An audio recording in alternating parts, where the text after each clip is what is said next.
সেনাবাহিনীর শীর্ষ 6 পদে রদবদল। বাংলাদেশ সেনাবাহিনীর শীর্ষ 6 পদে রদবদল করা হয়েছে।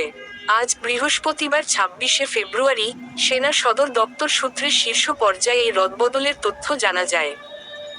সাম্প্রতিক এ রদবদলের তথ্যানুযায়ী ন্যাশনাল ডিফেন্স কলেজের commandant lieutenant general Mohammad Shahinul হককে কোয়ার্টার মাস্টার জেনারেল কিউএমজি করা হয়েছে। আর কিউএমজির দায়িত্ব পালন করা লেফটেন্যান্ট জেনারেল ফয়জুর রহমানকে এনডিসিতে বদলি করা হয়েছে। এদিকে সামরিক বিজ্ঞান ও প্রযুক্তি ইনস্টিটিউটের এমআইএসটি মেজর জেনারেল মো. নাসিম পারভেজের চাকরি পররাষ্ট্র মন্ত্রণালয়ে ন্যস্ত করা হয়েছে। সেই সঙ্গে মেজর জেনারেল মোহাম্মদ হোসেন আল মোরশেদকে 19 পদাতিক ডিভিশন থেকে সেনাবাহিনীর অ্যাডজুট্যান্ট জেনারেল এজি করা হয়েছে বলে জানা যায়।